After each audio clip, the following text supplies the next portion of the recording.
Assalamu alaikum. My name is Tauqir Sharif, also known as Abu Hussam al-Britani.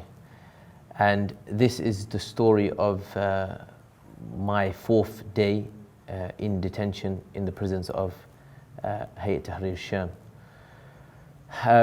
Now, as you can imagine, the way that I was taken was in quite a brutal manner. So I was injured. I had quite a big cut to my forehead. I was disorientated. It'd been 3 days, 3.5 days since I'd been inside a basement, hadn't seen any light. I still hadn't changed any of my clothes, so I still had blood over me from the time that I was taken. And at this point, I decided to try and ask one of the guards if they would be kind enough to take me out for some sunshine and some fresh air.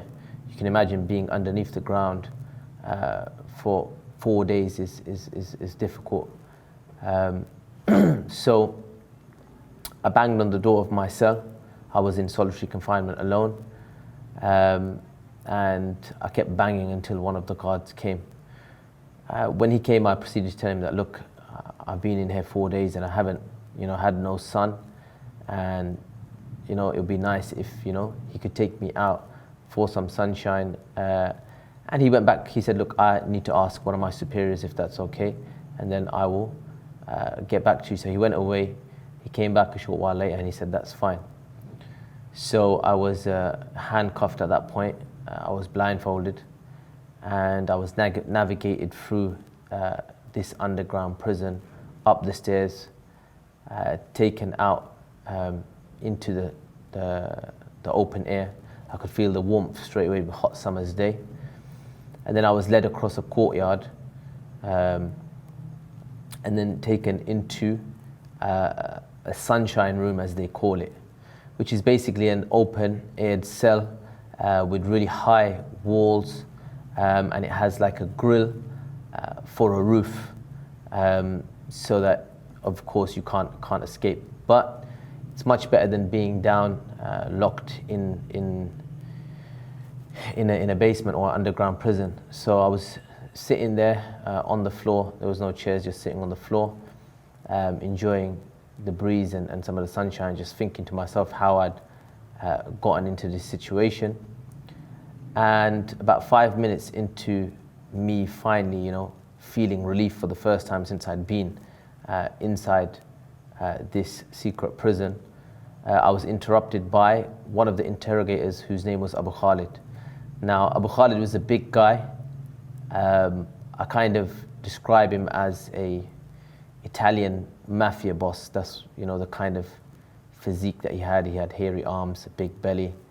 And he came in balaclava, but I never saw his face throughout all the interrogations that he gave me.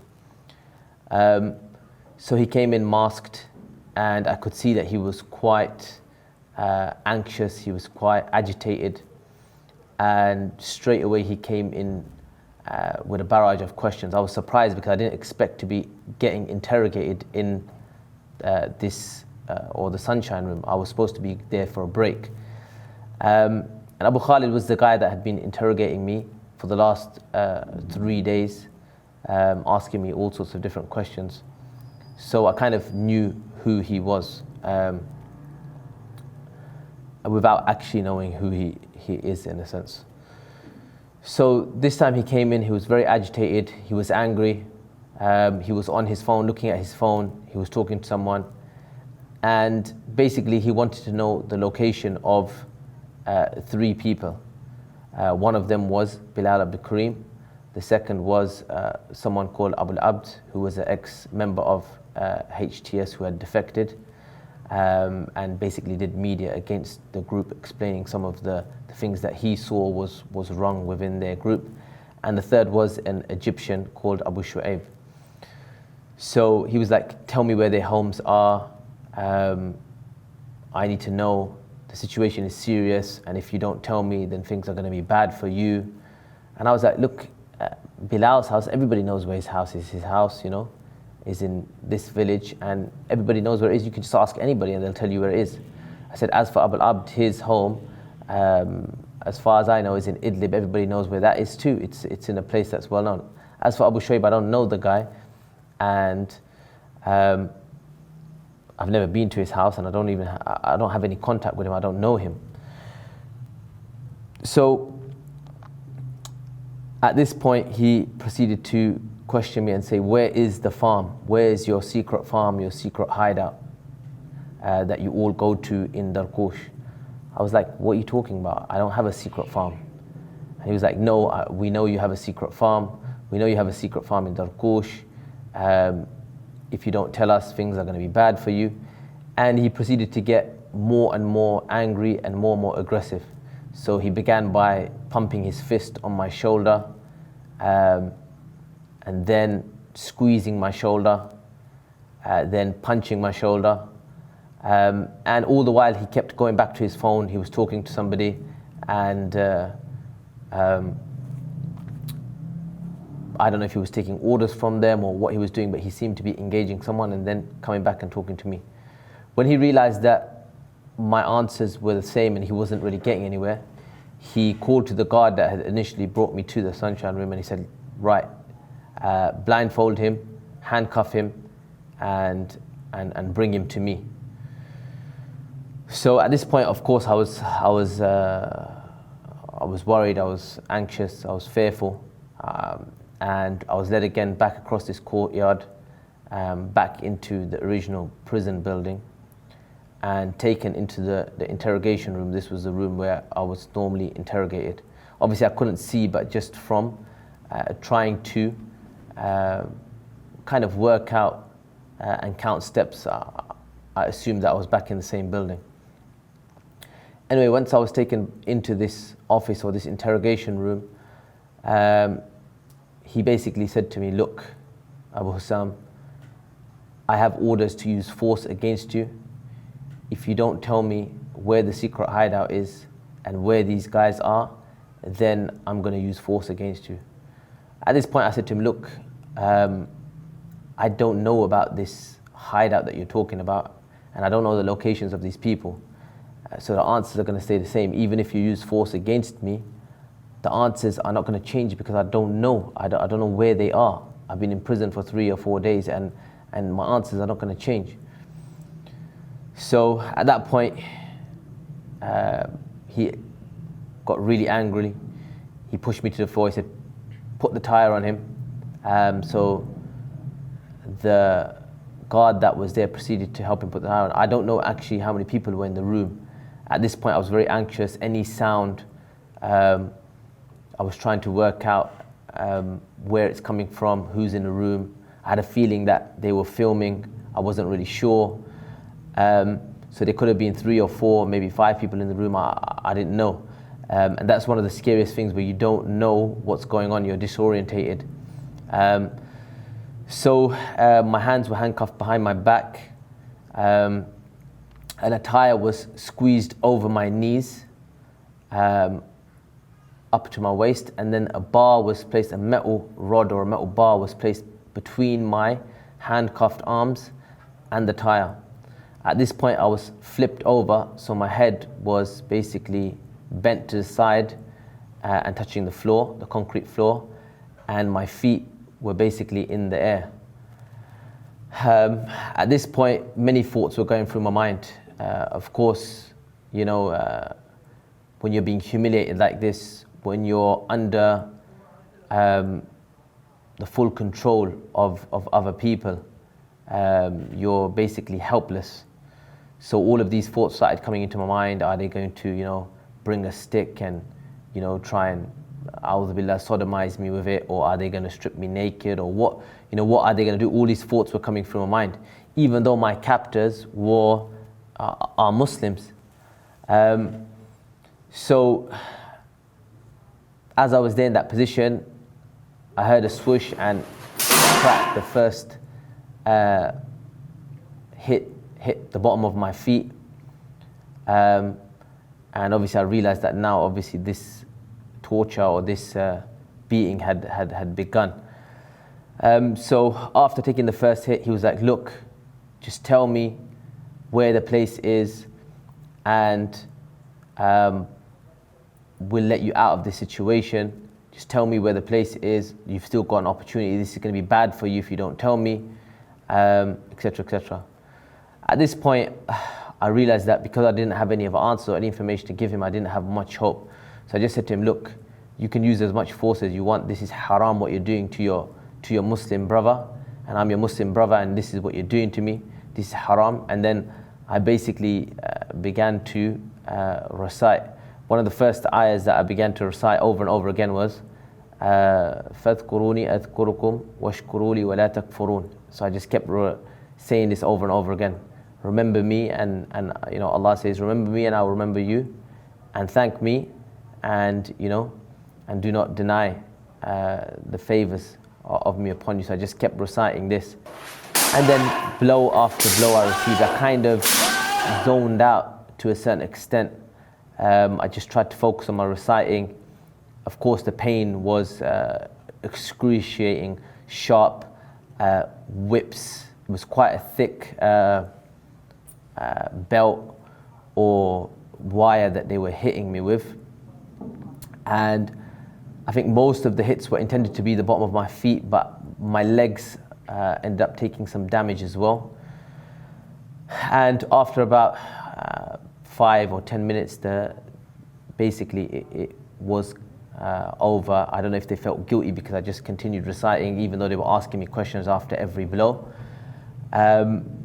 At that point, I felt that maybe they were just felt guilty, and that's why they let me go. So at that point, they took me out of the tire when they realized that they're not going to get any more information out of me. I think I took about maybe 8 to 10 blows. I'm not sure, I wasn't counting, but it was because of a later point when I asked one of the HTS members or supervisors how they could do this to me, and how, you know, how on earth they could justify torturing a Muslim. He said to me, look, this is completely halal, and we have a fatwa from our senior people, and you know, you had the order to only have 8 lashes. So that was a justification for them. I was like, where is this fatwa and who gave this order? So I don't know if I actually took 8 lashes or I took more, or what the situation was. But like I said, I kind of zoned out. I just tried to focus on my recitation and get on with it. When they took me out of the tire, I couldn't walk properly because obviously the pain at the bottom of my feet. So it was like I'd been standing on hot coals, and the bottom of my feet were all burnt. So even when I tried putting my shoes back on, it was pretty painful. And then they walked me back down to my cell. When they walked me back down to my cell, they handcuffed me, and I took my blindfold off.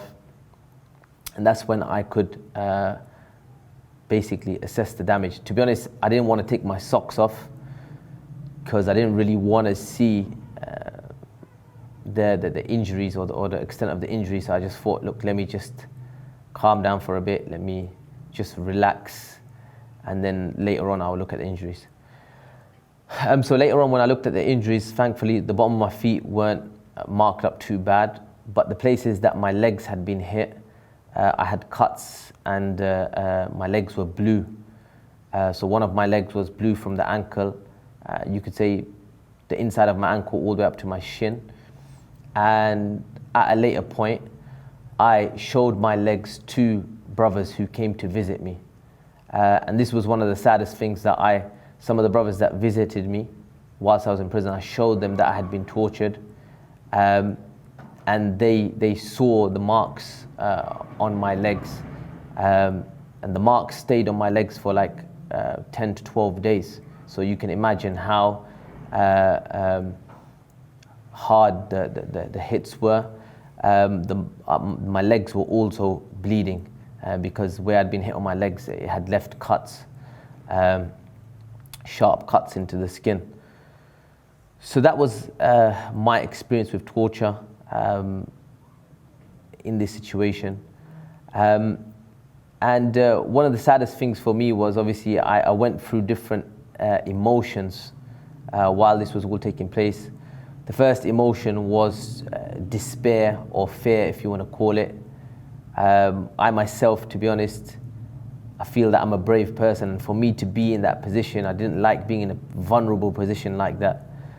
You know, being on front lines, pulling people out of, you know, areas that have been bombed has never been something that's made me fearful. But being in this situation, vulnerable and, you know, open, or, you know, in the hands of people that you don't know what they're going to do to you was definitely a scary, frightening experience. And then my fear went to sadness. I couldn't believe that this was happening to me at the hands of my own Muslim brothers. You know, I could expect something like this from the regime. I could expect something like this from, you know, the Iranian militias here on the ground. But I didn't expect that something like this would happen to me from my own, you know, Muslim brothers or brethren. So that was sad for me. And then I reminded myself of Yusuf alayhi salam and how his own blood brothers threw him into a well, and that gave me some kind of solace. So that was my experience. And one of the reasons for speaking about this is in the hope that inshallah this will never happen to any other Muslims here in Syria. The sad reality is my time in detention, it wasn't only me that got tortured. And to be honest, I got it light because of who I am, because of the fact that many people outside know who I am. Many of the people that I heard being tortured inside this secret prison that I was in suffered far, far worse than me. And that's unfortunately because they are just normal Syrian people that don't have a following outside, that don't have people who know them, that don't have people that are calling for their release. Some people were there for 6 months, 9 months, not knowing what their charges were. So that's what happened to me on day 4. Now we want to give you an idea in terms of the weapon of choice that's being used in the prisons as was described. This right here is the belt that, it's an engine belt. And it's found in all of the cars here, so it's easily accessible. When you look at this right here at the end, tape is used to put there so that the grip and the actual whip can stay in the torturer's hand as he's torturing the victim. Now, what we've got down here is a honeydew melon. This honeydew melon will represent the person as it is close to skin and flesh, and we're going to see what kind of damage this rather unimposing looking instrument does when it's swung at full force.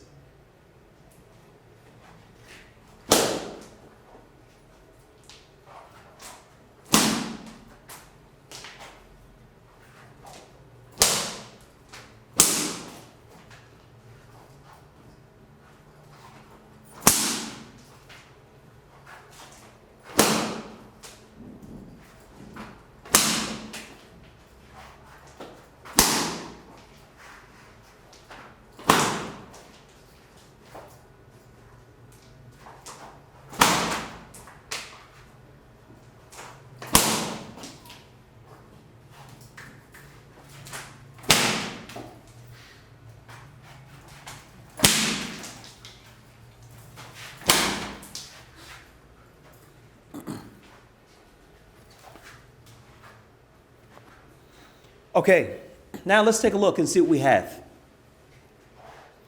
After, can you get a close-up on this?